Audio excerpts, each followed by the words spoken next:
Evangelho segundo Marcos, capítulo 6, vamos ler sobre a incredulidade de Nazaré.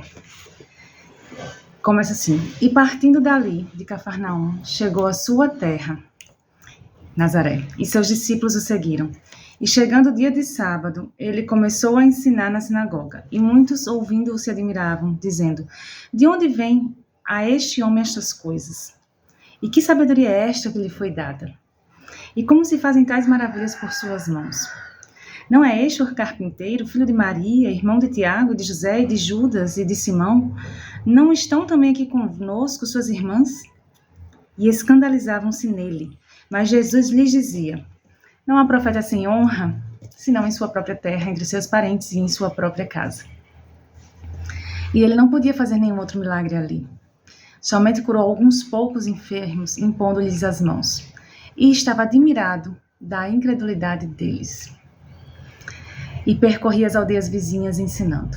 E ele chamou assim os 12, e começou a enviá-los a 2 e 2, e deu-lhes poder sobre os espíritos imundos, e ordenou-lhes que não levassem nada para o caminho a não ser um bastão, nem alforje, nem pão, nem dinheiro na bolsa, mas que calçassem sandálias, e não vestissem 2 túnicas.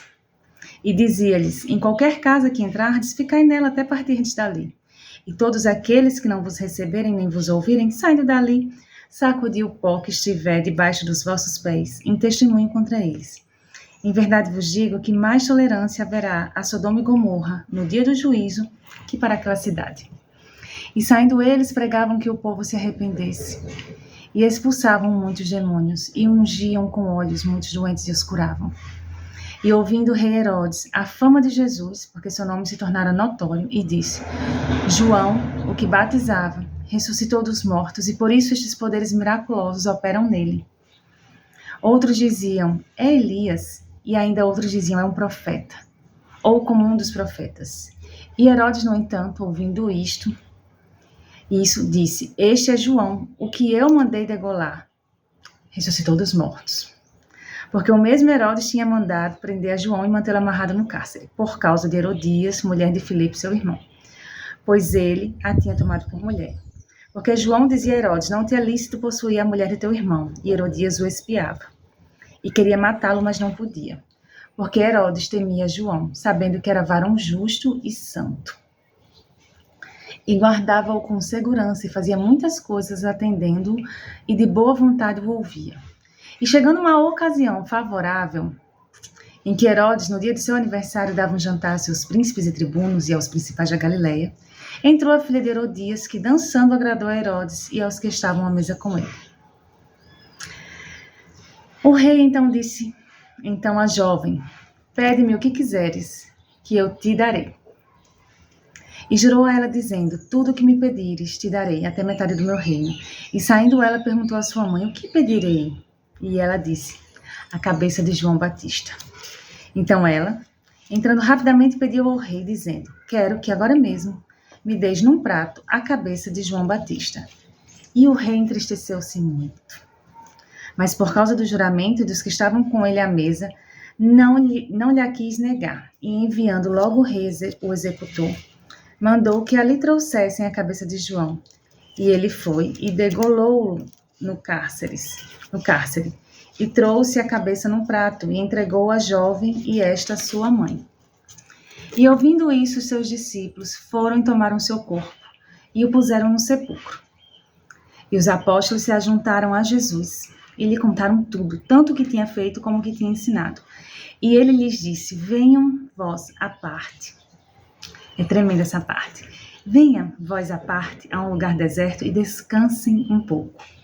Porque eram muitos os que iam e vinham, que nem mesmo tinham tempo para comer. Jesus estava chamando assim: venha para o deserto comigo, venha descansar comigo. Todos nós estamos muito cansados. Jesus entende muito bem de cansaço. E se foram num barco até um lugar de deserto, e a multidão viu-os partir, e muitos o conheceram e correram para lá, muitos a pé de todas as cidades, e ali chegaram antes que eles, e aproximavam-se dele. E saindo Jesus viu grande multidão e teve compaixão deles, porque eram como ovelhas que não têm pastor. E ele começou a lhes ensinar muitas coisas. E como o dia já fosse muito adiantado, seus discípulos chegaram a ele dizendo: o lugar é deserto, e o dia já está muito adiantado. Despede-os para que vão aos campos e aldeias ao redor e comprem pão para si, porque não têm o que comer. Ele, porém, respondendo, lhe disse: Dá-lhes vós de comer. Eles lhe disseram: Iremos nós e compraremos 200 denários de pão para lhe darmos de comer? E ele lhes disse: Quantos pães tendes? E de ver. E sabendo, disseram: 5 e 2 peixes. E ele lhes ordenou que fizessem assentar a todos em grupos sobre a grama verde. E assentaram-se repartidos em grupos de 100 em 100 e de 50 em 50. Era muita gente. E ele tomou os 5 pães e os 2 peixes, olhou para o céu e abençoou, partiu os pães e os deu a seus discípulos para que os pusessem diante deles. E repartiu os 2 peixes com todos. E todos comeram e ficaram satisfeitos. E recolheram 12 cestos cheios de pedaços de pão e de peixe. E os que comeram eram 5.000 homens, fora mulheres e crianças. E logo obrigou os seus discípulos a subir para o barco e ir adiante dele para o outro lado da Betsaida. Enquanto isso, ele despediria a multidão. E depois que os despediu, foi ao monte para orar.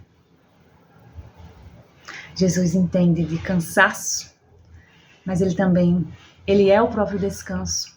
E ele nos ensina como ter nossa alma refrigerada, renovada, né? Como está lá no Salmo 23, refrigera minha alma. Então, o que ele faz? Ele vai orar. E se Jesus precisava orar, imagina eu. E depois que os despediu, foi ao monte para orar. E sobrevindo a tarde, o barco estava no meio do mar, e ele sozinho em terra. E ele os viu fadigados, remando, porque o vento lhe era contrário. E perto da 4ª vigília da noite, ele foi a eles, andando por sobre o mar, e queria passar-lhes adiante. E vendo-os eles, e que andava sobre o mar, pensaram que era um fantasma e deram grandes gritos, porque todos o viam e perturbaram-se. Mas logo falou com eles e lhes disse: Tende bom ânimo, sou eu, não temas.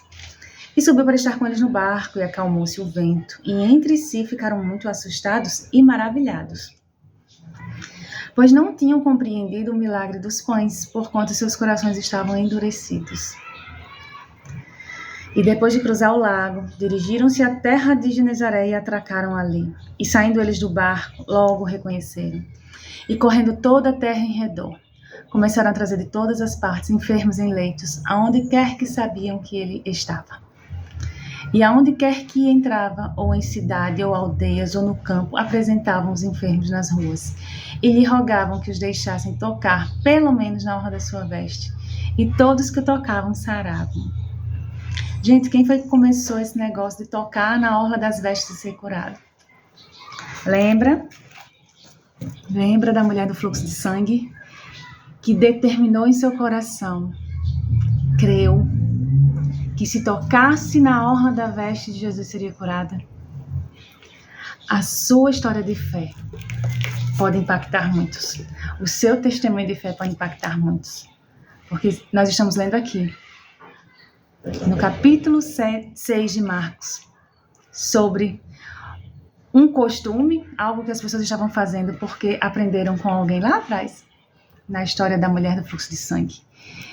E quanto nós temos que aprender aqui sobre confiar em Deus, sobre a provisão de Deus, sobre o cansaço, o descanso, como Jesus conseguia dar conta como homem, né? Então, como homem, o que nós podemos aprender com Jesus homem? Que ele trabalhava, o alimento dele era fazer a vontade de Deus, e que ao terminar a missão, ele se retirava e orar. E logo em seguida já vinha logo outra missão. Logo em seguida ele já teve que dar de cara com os discípulos que não estavam crendo, que pensavam que ele era um fantasma, ou seja, era difícil lidar com aquele povo. A equipe de Jesus não era nada fácil, né? Porque eles eram muito instáveis emocionalmente, a fé era muito oscilante. Até porque nós, assim como os discípulos e os discípulos como nós, tinham uma característica em comum, a humanidade. E infelizmente nossa imaturidade emocional nos leva a oscilar na fé, porque Deus nunca muda, Deus não oscila, Ele sempre é o mesmo, quem oscila é a nossa fé. Mas graças a Deus que a misericórdia dele se renova todas as manhãs e todas as manhãs nós podemos contar com a misericórdia de Deus sobre nossas vidas e continuar até que Jesus venha nos buscar. Muito obrigada pela sua companhia. Eu vejo você no próximo capítulo.